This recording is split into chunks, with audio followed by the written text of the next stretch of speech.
It's actually horrific. Strong words from Michael Rosenblum. What passes for journalism is absolutely appalling in this country. You could call him critic-in-chief of traditional TV news operations. He's a big fan of this idea of democratizing the media, meaning everyone has iPhones, we have the technology now that anyone can shoot, write, edit their own videos, publish them, be their own journalist.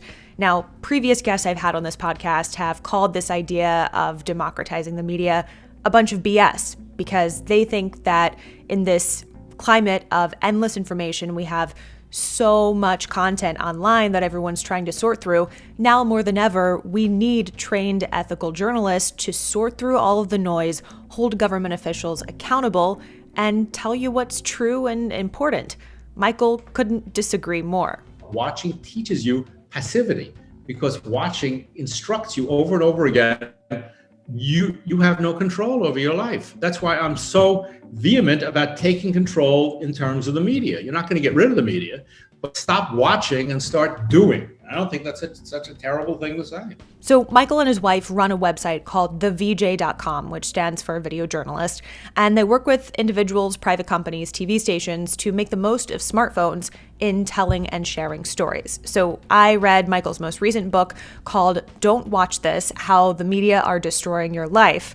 Again, he's not one to mince words here, and I invited him to share his thoughts on this episode of Outlet Podcast. In the media world, we are all children of the technology. Speaking of technology, I talked with Michael from his home in the UK. The internet connection was a little bit iffy at times, but we get through it. The president met with congressional leaders. Doctors will start implanting the devices. And you heard that warning from the Coast Guard tonight. For now, we're live in Orlando. For now, we're live in Dallas. We're live in Boston tonight. Caitlin McCulley, 7 News 19. I'm Caitlin McCulley. I left my job as a TV news reporter in a pandemic to try to find a better way to share stories that matter, no BS. Thanks for listening to Outlet Podcast. You can download new episodes each week. Here's Michael Rosenblum. You built a career in TV journalism, TV in various forms, and you're a big advocate for citizen journalism. Everybody can tell their own story, especially now with iPhones. You can shoot, write, edit, be your own journalist. Controversial idea, especially when you're talking about people who have jobs as producers and directors and photographers. Made a lot of friends that way, huh? Well, actually, there's a website called broll.net where they used to come and castigate me endlessly. But at the end of the day, this is driven by technology, and technology is irresistible. In our business, in the journalism, in the media world, we are all children of the technology. And, as Andy Grove, who was the chairman and CEO of Intel, said, listen to the technology will tell you what. So when Gutenberg invented the printing press, the technology said, now you can have books and newspapers. It's not that anybody came up with this idea and invented the printing press. Printing press made it possible. And Marconi invented the radio, the technology. Now there will be broadcasting. That's where it came from. And when everybody has, in the days in television news in particular, when it required, a $50,000 beta cam in a studio and a network, and you had to have a FCC license, well, yeah, it was tough to get news on television. Now everybody's got an iPhone or a smartphone. Everybody's on the internet. Everybody's got the gear. Well, you got to look at the technology, go, this is going to happen. It's unfortunate. It's unfortunate for people who used to have these very elite, high-paying jobs of being the purveyors of truth to the rest of the world. But those days are over. I mean, it's all finished. So, and before the iPhone, even you were talking about these ideas well before the iPhone came out in the 90s. You transitioned a TV station into the video journalism model, and you worked on other projects as well. So I've been a big fan of this thing ever since. When I started in 1988, we did it with high 8 video cameras. That was the first transformation because beta cams cost $70,000 and high 8 video cameras cost about $1,000. So already I could see that this was possible and it's beneficial. The thing is that if you want to be an artist, nobody licenses you to be an artist. You pick up a brush and a canvas, and maybe you're crap and maybe you're Picasso, and nobody knows until you try. If you want to be a writer, you get out your laptop and you bang out some books, and maybe people like it, and maybe you're J.K. Rowling, and maybe you suck. If you want to be a musician, you get yourself a guitar, and maybe you're Mick Jagger, or maybe you're just another, incompetent. That's what makes great stuff, great music, great art, writing don't come from employees of music companies or art companies. They come from regular people. And that's where great journalism comes from. It comes from just people with a drive to tell a story, picking up the technology and making stuff. And if it's great, it's great. If it sucks, it sucks. Makes a much better world. Well, some people would argue the gatekeeper of news idea is a really important idea, even more important in the age of the internet when there's so much noise out there. There's so much stuff that's not true. You need people who are trained in ethics and facts and sourcing to sort through all the noise and bullshit, really. Yeah, really bullshit. Yeah, really bullshit. I'll give you a perfect example. You remember several years ago when 1 million Syrian refugees were walking out of Syria and, on their way to Europe, right? You remember that big story, the big news story, right? And all these reporters went from like Atlanta and they all ended up in Turkey or Syria, and, and they're not one of them spoke Arabic, so they really know what the hell was going on. But it was a great story. There were really good pictures. And that's what you saw in the news every night. Now, the funny thing was that a lot of people were complaining, all these refugees seem to have smartphones. They must have the money. I remember this endlessly. You can bet that all of these people were shooting video of probably the most dramatic experience of their lives. So like 1 million people shooting video every day. And the thing went on for a year, 365 million hours of video. Did you see any of that on network news or local news? Nope, not a second of it. And why not? Because it wasn't valid. It wasn't honest. Shit, it's the most honest thing you were going to get out of that thing. This is real people telling their own stories. But no, they hadn't been trained. They didn't have license. We don't license in America. We have the First Amendment that guarantees everyone gets access to a free press. But we're so terrified of the truth, the real truth coming out, that everything has to be sort of homogenized and processed. You send some, dope from, some local TV news station, you fly them to Syria and they stand there with a microphone and they go, I'm standing here. You remember those pictures of the people at the barriers? Nobody ever talked to them. Nobody ever said, what's your, it's actually horrific. What passes for journalism is absolutely appalling in this country. And there used to be a reason for it because, most of the history of television, it was so expensive to do. You didn't have refugees walking around with $70,000 Betacams. But they all got smartphones and they all upload the stuff, but nobody will put it on the air. I'll tell you another very interesting story about this that I did years and years ago. In New York, Harlem is considered to be a dangerous neighborhood. And so as a result, the only time local news goes to Harlem is if it's a rape or a murder or a fire or a shooting and stuff like that. And every night, if you see rapes and murders and fires and shootings about Harlem, you get the impression this is a dangerous place to go. So years and years ago, when high-end cameras first came out, I went up to Harlem and I set up an organization called Harlem Live. And I gave a bunch of high school kids the cameras and I taught them to shoot and cut. And I said, now I want you to tell stories about your community. And of course, they all made nice stories because that's where they live. For them, it's not rape and murder and fire. And then I took the stories and I took them to CBS and WNBC and all the local stations. Nobody would air them. Not one person, not even the local PBS station. I said, how come? Because this wasn't done by professional journalists. This is all bullshit. 2 years ago, Lisa and I went out to the East Bronx, East New York and Brownsville. And we went to the local high school. And we said, we had a meeting at the local junior high school. And we said, who here thinks the local news is terrible? And they all raised their hands because it's the same thing. That's why nobody goes out there. That's why no one will invest there. And we said, who here has a smartphone? 150 people, they all raised their hands. And they said, who here wants to tell different stories? They all raised their hands. So we put them through the boot camp and we taught them and we empowered 150 people to tell their own stories about the community. You know what? 2019, the same story. Not one TV news station would run one story that they made. Absolutely appalling. Absolutely terrible. This idea of trust, though, of why people watching TV should believe some random person they've never heard of. They don't know.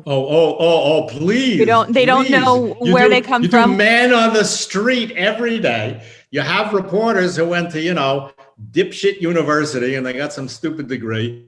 And then the TV station puts them on the air. They don't know what they're talking about for the most part. Okay. And, I'm not talking about man on street because I also think that's a load of crap most of the time. But when we're talking about how the general public should understand facts and where they come from, yes, shouldn't they know something about the person that is telling them what's happening? Most local news reporters are not the brightest people in the world. If they were, they were an MBA and they'd be going making a shitload of money, not $24,000 a year. crummy local TV news station. A lot of local TV down. news reporters go into it because they want to help people. They want to tell stories. Bullshit. They want. Yeah, No, they it's just not want. They bullshit. just want to be. Come on, I taught at Columbia and NYU journalism school for years. They just want to be on TV. There are. I would say there are about half that want to be on TV. I'd say the other half. So let's cut them out. We can cut and then half out. Let's cut out right, and then let's cut out the ones who don't really know too much, right? Because let's be honest here, journalism majors not exactly the most demanding field in the world, and so what are we left with? Not the brightest people in the world delivering, not the most. I mean, come on. Monday they're doing the budget, and Tuesday an invasion of Syria, and Wednesday they're doing homeless. But they don't know what they're talking about. No,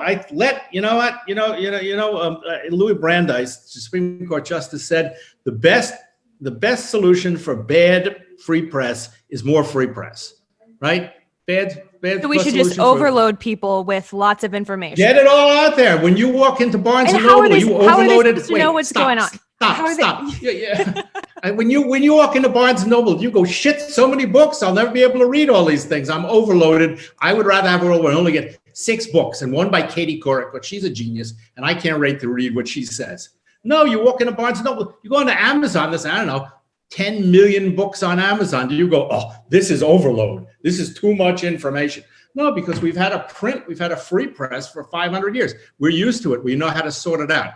We've only had a free electronic press for, an hour. So we're overwhelmed by, so many books, so much stuff. How am I ever going to figure this out? Who's telling me that? I don't know. Who's telling me the truth? When you go and buy books in Barnes and Noble, you buy them on Amazon, do you sit there and parse through and go, who's telling me the truth here? Is this guy a pro?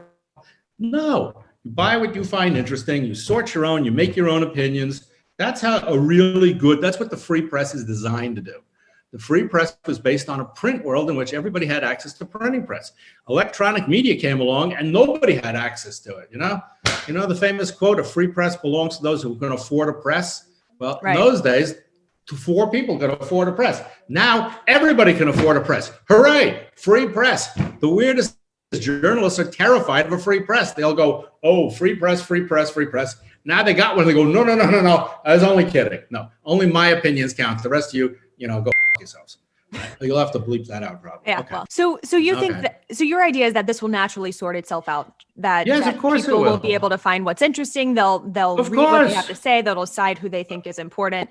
Of course. When you go to the supermarket and you see 50 different kinds of cereal, are you overwhelmed? You go, geez, I wish there was one cereal from a cereal professional. That would help me a lot. I don't know. Cocoa Krispies, Captain Crunch, Corn Flakes. I don't know what to do. And so you think people don't have enough trouble as it is deciding what to focus on and where to put their they have too much trouble. From now on, one brand of toothpaste, one brand of cereal, and one news source, and that'll be great. I mean, they tried that in the Soviet Union. Didn't work out so well, right? Mm-hmm. No. Free. It's funny thing. I'm sitting here yelling free press, free press. You're supposed to be the journalist, and you're defending locking down the press and limiting information. I'm saying what a lot of our guests on this podcast have already said. Well, tell your guests to go buy my book, and then they can say, okay. Don't forget the book, right? Don't watch this. It's on Amazon. I think it's on sale this week for Christmas, $22.95. Okay, so your book, Don't Watch This, How the Media Are Destroying Your Life. Pretty harsh words for a guy who built a career in TV. Well, did you read the book? Of course I read the book. Of course, but at the end of the book, it's the whole second half of the book about democratizing the medium. Yeah, yes. So there's a solution to all of it. Of course, commercial news. You know what? The funny thing about the news business, it's a business, right? The reason people put things on television news is to sell advertising. They don't sell it to inform anybody. Anybody believes that is out of their minds, right? That's how you decide what to go on the air. Otherwise, you wouldn't do rapes, murders, and killings, because in all honesty, the rape, murder, and killing, it's bad for the person who got killed, but for everybody else in the community, it's a thing. But it's scary. Terrorists. In 20 years, 31 people have been killed by foreign terrorists, right? You know how much we spend on fighting terrorism every year? Trillions. And why? Because the news media goes, it's like shark attacks. Terrorists. So it's bullshit that we're giving you information. It's bullshit that we're helping you make decisions. All we're doing here is we're selling ads. And that's what the business is all about, is selling ads. And the weird thing is that in the media business, the news business, you, the viewer, you are the product. You're being sold to the advertiser. That's how the business really works. So the whole purpose of what I'm saying for democratizing the media is take control. Take control of your life. take control of the news. Otherwise, you're just being manipulated. I mean, it's just a pile of crap. Nothing personal. One idea that I found really interesting was when you were talking about how this combination of storytelling and flashing lights has made TV a super addictive medium, and Totally. and how we're programmed to become people who watch, who sit back and watch, and the idea of and us becoming a passive society, completely disengaged from democracy. Totally. I found that pretty interesting. How did you come across that idea, or how did you come to that idea? Well, I partnered with Al Gore when we launched Current TV. And when I had this place called the Cafe across the street from CBGB, which was the home of punk bands in the East Village. And Al Gore wandered in right after he lost the election. I mean, it was like a month later, and suddenly the vice president is coming in, and he goes, "I want to start a TV channel." So he said, I said, "Come on, man, there's this revolution going on. People are making their own stuff." So we launched this Current TV, and I got pretty friendly with him. And I said to him one day, "What are you doing? You were the vice president, you're almost the president. What are you doing with a cable channel?" He said, "It's the fastest way to make the most money in a period of time, was to start a cable channel and run it." Okay, which turned out to be true because we sold it for $500 million like 7 years later. But, he said to me, the reason is, he said, it's addictive. It's kind of like heroin, but it's legal. And it's really true. This flashing lights thing is completely addictive. And it goes way back to our DNA from, going through the savannah. Every time you saw flashing light, it meant you would be eaten or it was something to eat. And so that's why you go and all the lights flash. And that's why cop cars, the lights flash and stuff like this. So we can't help but stare at this thing. It's really a drug. The average American now spends 8 hours a day watching television or HBO or video or YouTube, whatever you want to call it. That is demented. I mean, no society in history has ever spent 8 hours a day watching stuff. And as you point out, as I say in the book, watching teaches you passivity, because watching instructs you over and over again. You have no control over your life. That's why I'm so vehement about taking control in terms of the media. You're not going to get rid of the media, but stop watching and start doing. I don't think that's such a terrible thing to say. And how do you suggest people take control of the media? Well, first of all, buy my book, the other book, iPhone Millionaire, which will tell you how to use your iPhone to make fantastic, compelling stories. And second, you have the tools. The weird thing is everybody has a smartphone. There are 3.5 billion of them in circulation.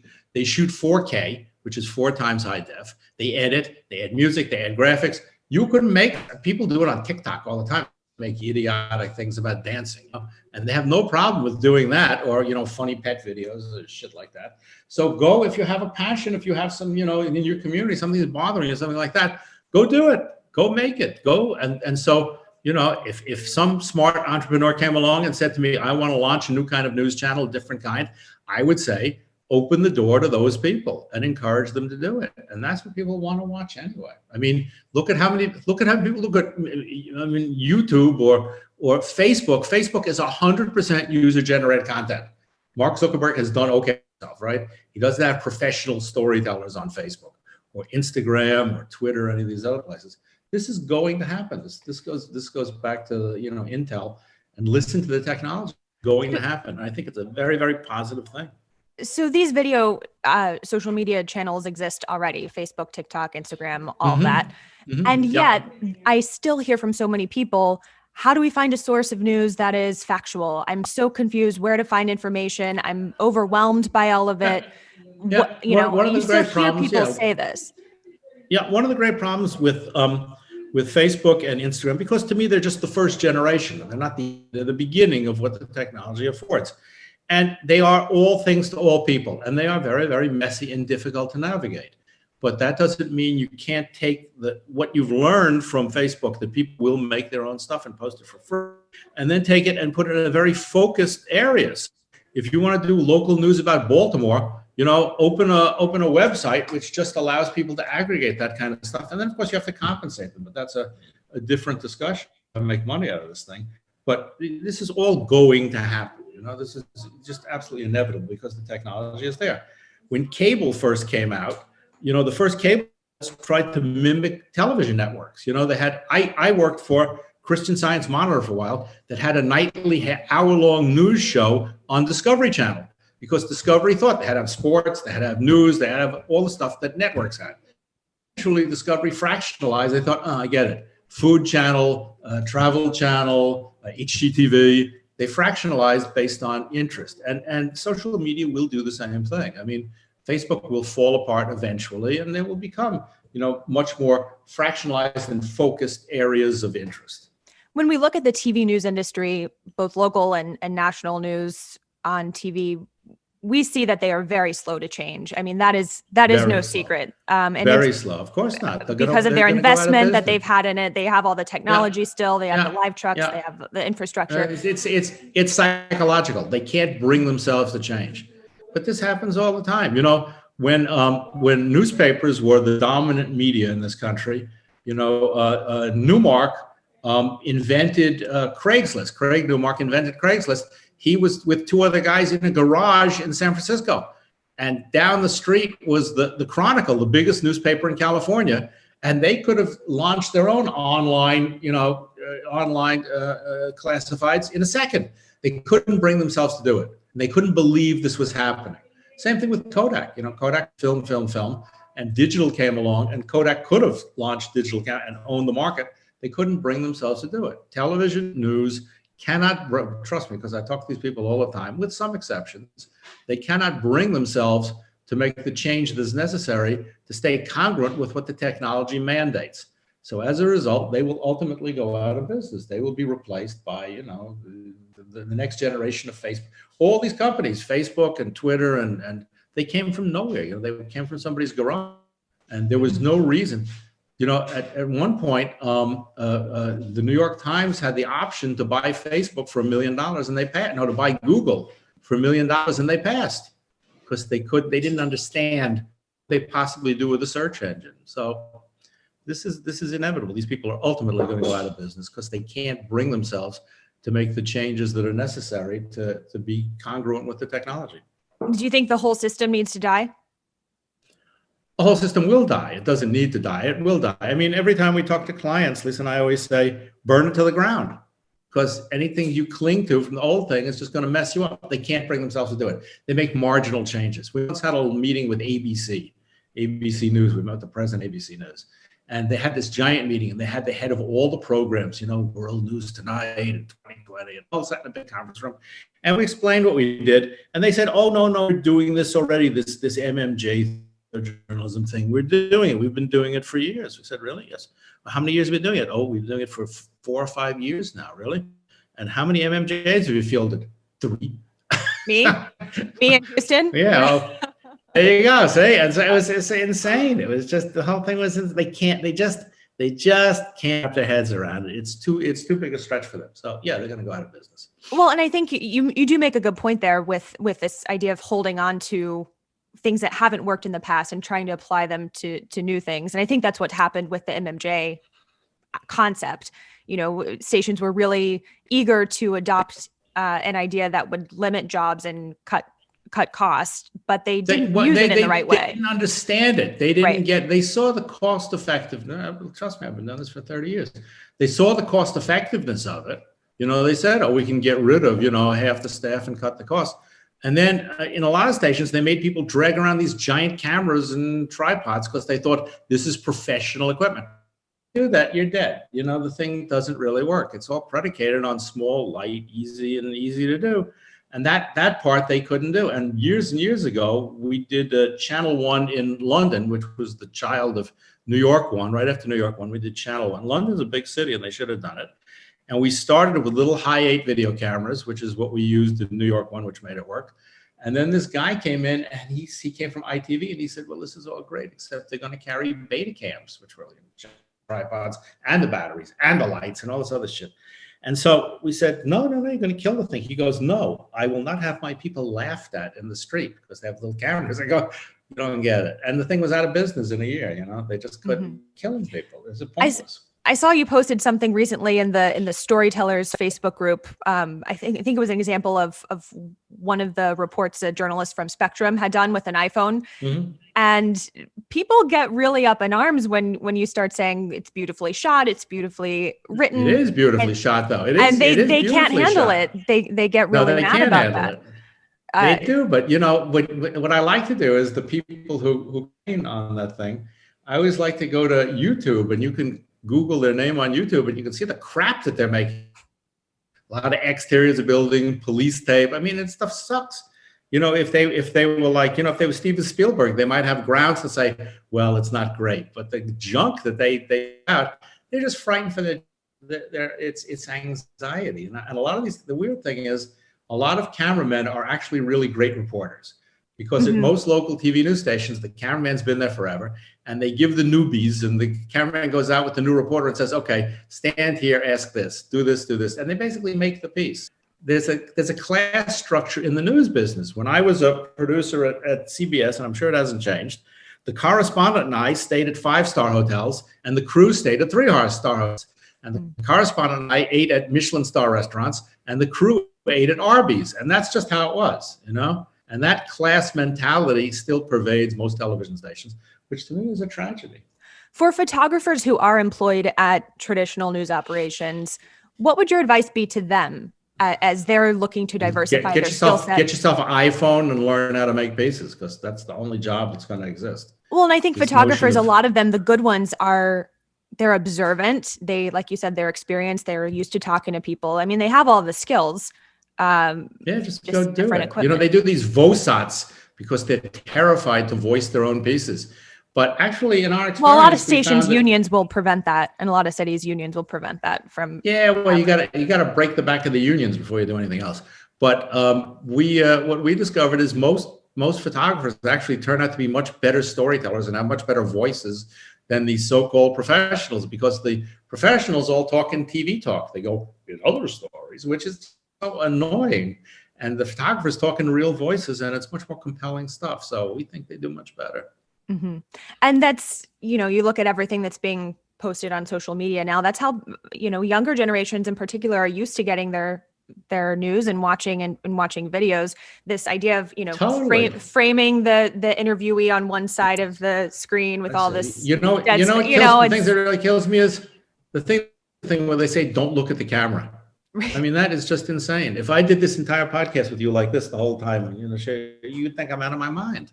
Mm-hmm. But we say that, well, no, we only want to look at your ear. We like to drill into your ear. Do not make eye contact with you're talking to. All the rules are crazy. And so you are working with your wife, training journalists to shoot their own videos, video journalism model. You're working with Spectrum TV right now? Well, we train, yeah. I mean, we work with Spectrum, but we work with a lot of people. We work with broadcasters all over the world, and we work with non-broadcasters. We work with a lot of corporations, because now every company has to have video online, and every company has an iPhone or a smartphone, and every employee is already making videos, with their kids and stuff for YouTube and internet TV. So why shouldn't that get tapped into? Why shouldn't part of a job description be you have to make a video a week about, the business and put it on social media for us? I mean, you take a company that's got 20,000 or 50,000 employees, pretty soon you've unleashed 50,000 videos once a week. That's pretty heavy stuff, and that's where the world is really going. And that comes back to this notion of democratizing the medium. Mm-hmm. And so again, you think everybody can be their own judge of what's important and what is fact.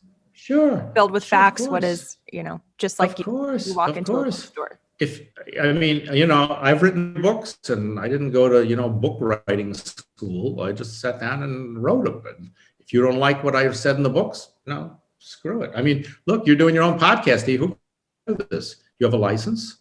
Did you go to podcast school? No. I went to journalism school, which you already said was basically worthless. Journalism school, a total waste of money.